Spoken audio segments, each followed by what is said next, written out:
Hi guys, thank you for watching. So, mag-unbox tayo ngayon ng isang murang-murang remote control. Ito, ang rally car. Gawa ito ng X-Power. Ang kanyang brand ay X-Power.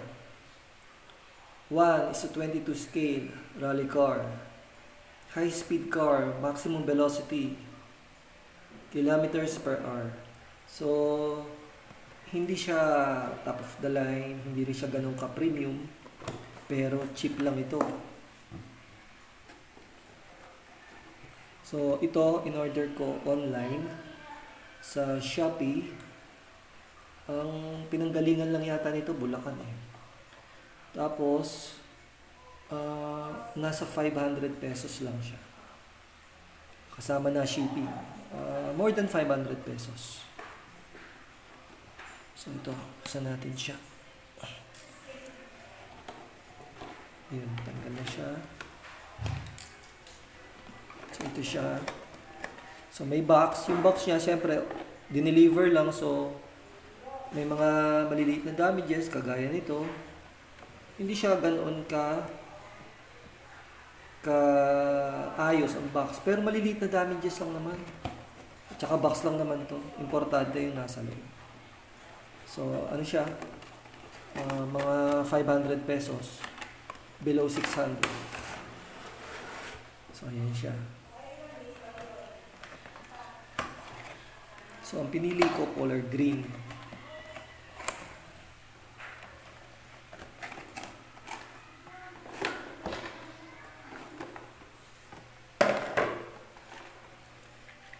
So, yung para siyang plastic. So, plastic siya, matigas. Mga plastic lang siya kasi meron din isang remote control na halos ganito itsura. Ano na siya, metal eh. Pero metal yung mga sidings lang. Pero lahat plastic din. So, meron siyang spring, shock absorbers. Ayan, magana siya. Magana lahat. Tsaka ano siya, independent Yan o. Bawat isang gulong independent suspension. So, meron siyang switch dito, tapos dalawa ang motor niya, isa sa likod, isa dito. So, palagay ko, kagaya ng mga mumurahing remote control, itong motor dito ay para sa movement, para sa pagtakbo. At isang motor dito kung left or right. So, yun. So, actually, yung mga ganito, namumurahin lang. Kadalasan talaga, hindi sila 4-wheel drive, 2-wheel drive lang sila. Pero dalawa ang motor. Pero okay lang din naman yun kasi mura lang ito nabili.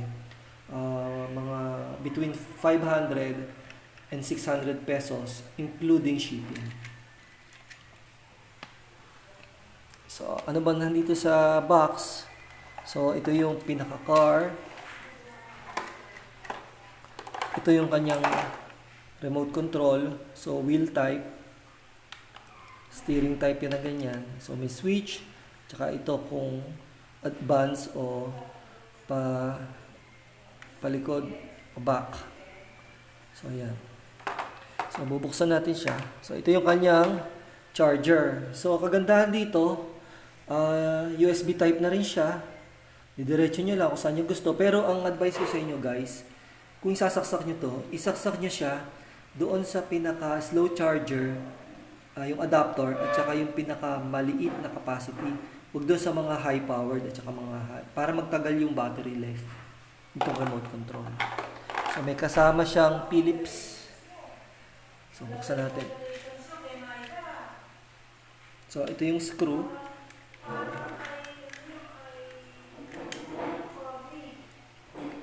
Sandali lang, nakaganon lang siya. Tingnan natin dyan. So, ito yung battery niya.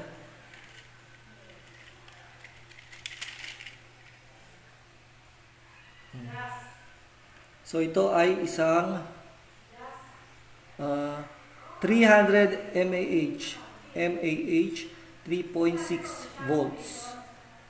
So, yung mga ganito, usually, pare-parehas naman. Yung color yellow yung ganito, ito yung mga mahihina. Mahina na siya. Pero, sabi ko nga sa inyo, kaya ako ito binili, So tingin ko okay naman siya, tsaka ron sa price niya, napakamura. So kakabit na natin siya. So yung holes na dalawa, ikakabit nyo rito sa dalawang pin. Tingnan nyo lang kung tama, napapasok yung ayun, click na siya.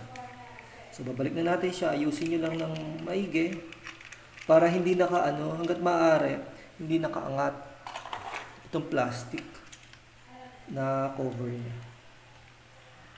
So may snap dito meron din siya, mag-i-snap din dapat siya.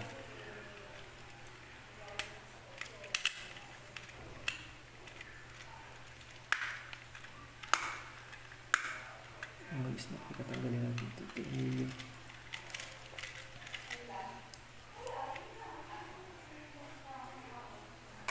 So ayan, kabit natin itong wire. Eksakto lang kasi talaga to.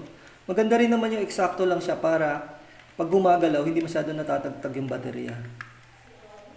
Ayun snap ko. Kasi ito, meron kasi rito open.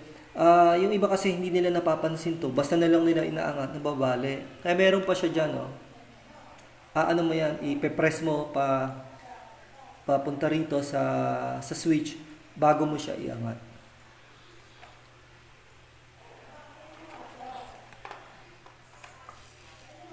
Balik na natin yung screws. Screw. Isa lang pala. Yan. So usually to, yung battery na kasama, pre-charge na.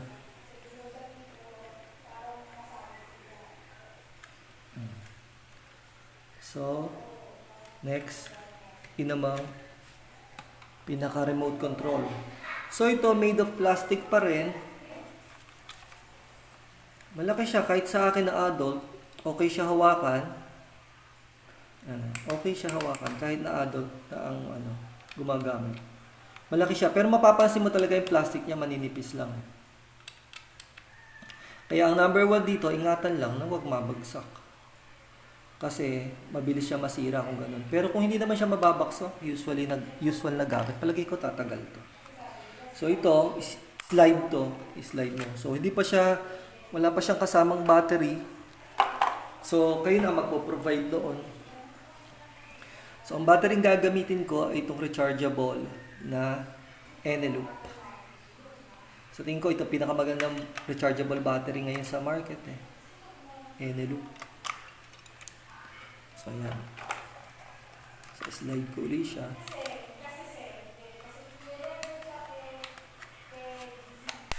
Babalik ko na yung screw. Phillips na maliit. So yung liit nito, hindi naman kasing liit ang mga ginagamit sa mga eyeglasses. Medyo malaki siya roon ng konti. Pero maliit pa rin.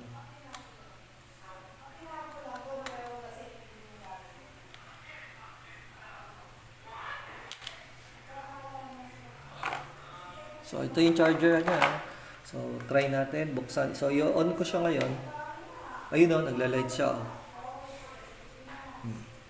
So ngayon, try natin siya rito. I-on din natin ito. May switch din siya. So ayan, ito sa kabila para makita nyo. Ayan. So kapag na siya, nailagay niyo na yung battery, biblink siya, pero pagkatapos nun, mawawala na rin siya. Try natin. Nakita niyo? So, pre-charge na siya. Meron na siyang konting charge.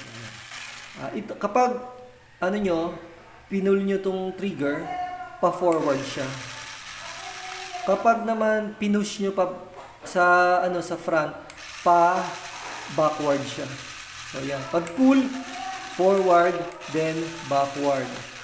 So, ito naman yung, napansin nyo guys, kung tutusin, hindi siya 4-wheel drive. 2-wheel drive lang siya. Yung sa likod lang. Kasi yung motor dito, ginagamit yun pang left or right. So, ito. Ayun, gumalaw siya. Switch lang din siya. Oras na ginanyan nyo, isang lang siya, isang rotation lang, isang lang. Ayan. Hindi, pag ginanyan nyo ay, ibig sabihin, konti lang na magro-rotate yung girl. Hindi, isang klaseng rotation lang siya. So, yun yung motor niya para doon.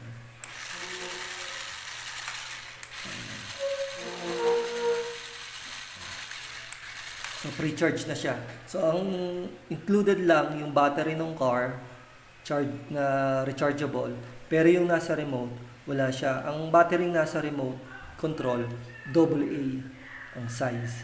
Kahit ano, kahit yung mga Everready, ganyan, or national na mga disposable, pwede naman. Pero ang ginamit ko lang dito, rechargeable, kasi marami ako noon eh.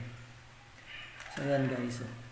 So, ito ay between 500 to 600 pesos ang price. So, okay na. Maganda pang regalo ngayong Christmas. Sa mga inaanak or anak nyo, magugustuhan ito. At, hindi ako sponsored nitong X-Power or kahit ito. Binili ko talaga to. So, okay siya. At ang gulong pala niya, rubber, na squeeze, medyo malambot. So, maganda rin yun, pang akyat-akyat, hindi siya madulas, talagang kakapit siya. Rubber siya. Ito, ano lang, pang display lang. Wala ito. Plastic lang din siya. Tapos yung mga lights niya, wala. Hindi rin gumagana yan. So, lahat siya plastic. Pero maganda siya. Sa ganung price, sa tingin ko, maganda siya. At, okay ang na-receive ko sa online. Wala siyang sira, maayos. So, taga ano siya eh, taga Bulacan ang seller. So, yan siya.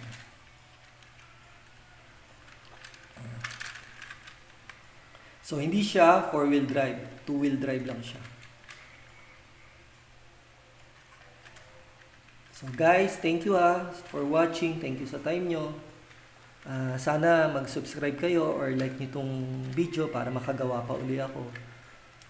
Thank you. God bless. Thank you for watching. Bye.